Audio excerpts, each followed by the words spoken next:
85 कलाकारों का चयन पेंशन योजना के लिए किया गया और ये लगातार प्रक्रिया जारी है। और अभी तक मैं बताऊं, पूरे राज्य से 3800 से भी अधिक कलाकारों ने विभिन्न कला रूपों में पंजीकरण कराया। कला के प्रति समर्पण की भावना दिखाई है, उनके लिए मुख्यमंत्री कलाकार पेंशन योजना की शुरुआत की गई है। इस बार 3 वर्ष के लंबित बिहार कला सम्मान के अंतर्गत हम लोगों ने 52 कलाकारों को बिहार कला सम्मान पुरस्कार से सम्मानित किया है।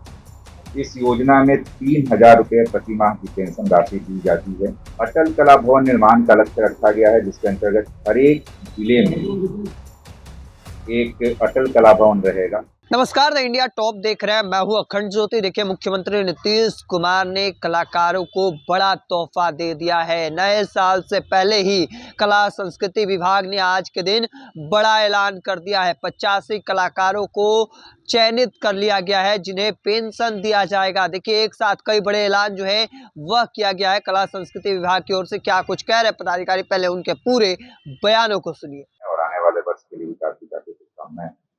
आज हम लोग कला एवं संस्कृति विभाग के संबंध में प्रेस कॉन्फ्रेंस में निर्धारित है, उसके संबंध में विभाग की उपलब्धियां बताएंगे।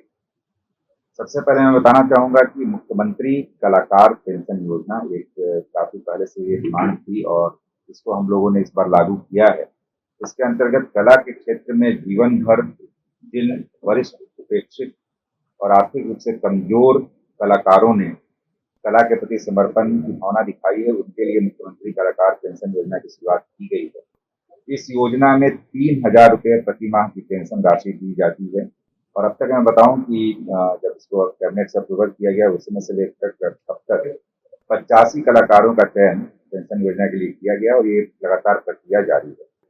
इसी प्रकार एक नई योजना और लागू की गई है, मुख्यमंत्री गुरु शिष्य परंपरा योजना। जिसके अंतर्गत जो अनुभवी कलाकार हैं उनको गुरु बनाया जाएगा और जो युवा जो इच्छुक हैं उन कलाओं को सीखने के लिए वो शिष्य कहलाएंगे। और जो भी पारंपरिक कलाएं हैं, चाहे लोक कला हो, संगीत हो, नृत्य हो, वादन हो, जो कि सामान्यतः अब विलुप्त होती जा रही हैं, उन कलाओं को पुनर्जीवित करने की ये योजना है। और इसके अंतर्गत विभिन्न मंचों से हम लोग आवेदन प्राप्त कर रहे हैं और 235 आवेदन अब तक प्राप्त हुए हैं, जिनमें चयन की प्रक्रिया जारी है।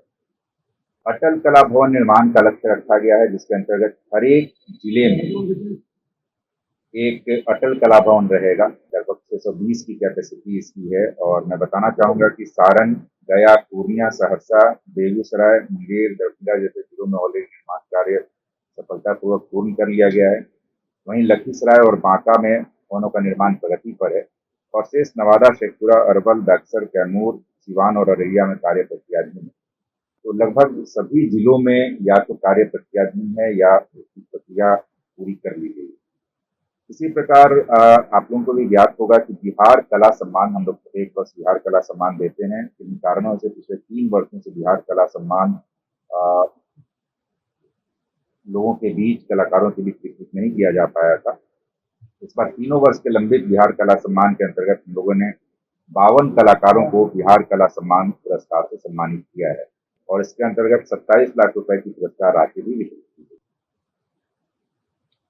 कलाकारों की सुविधा के लिए और विभाग को भी बेहतर समन्वय हो सके, इसके लिए कलाकारों के पंजीकरण पोर्टल को लॉन्च किया गया है। कलाकारों के लिए पंजीकरण पोर्टल बनाया गया है, जिसके अंतर्गत कलाकार अपने संबंध में स्वयं मेरे लोगों के वेबसाइट पर आकर के रजिस्ट्रेशन कर सकते हैं। और अभी तक मैं बताऊं, पूरे राज्य से 3800 से भी अधिक कलाकारों ने विभिन्न कला रूपों में पंजीकरण कराया है।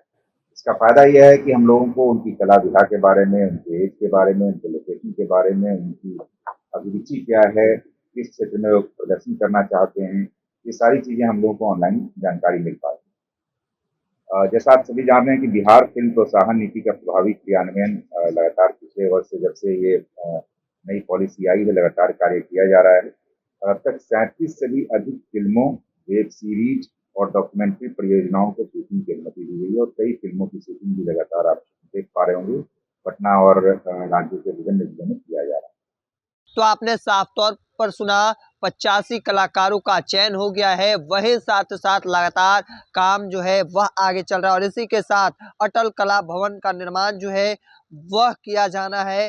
प्रदेश के सभी जिला मुख्यालयों में 620 दर्शक क्षमता वाले एक जिलों में यह भवन जो है वह निर्माण किया जाएगा और ऐसे में कई जिलों में लगभग यह बनकर तैयार हो चुका है, जिसमें मुंगेर, दरभंगा, बेगूसराय और इसके अलावा कई बड़े और ऐलान किए गए हैं, जिसमें आपको बता दें कि खासकर बिहार फिल्म प्रोत्साहन नीति का प्रभावी तौर पर प्रोत्साहन नीति जो है 2024 में प्रभावी क्रियान्वयन के परिणाम स्वरूप राज्य में 30 से अधिक फिल्मों, वेब सीरीज और डॉक्यूमेंट्री परियोजनाओं को शूटिंग की अनुमति प्रदान की गई है। इसके साथ ही आपको बता दें कि बिहार फिल्म एवं ड्रामा संस्थान की स्थापना राज्य में फिल्म, रंगमंच एवं अभिनय के क्षेत्र में पेशेवर शिक्षा, कौशल विकास एवं मानव संसाधन सृजन की आवश्यकता को दृष्टिगत रखते हुए बिहार फिल्म एवं ड्रामा संस्थान की स्थापना को सैद्धांतिक स्वीकृति प्रदान की गई है।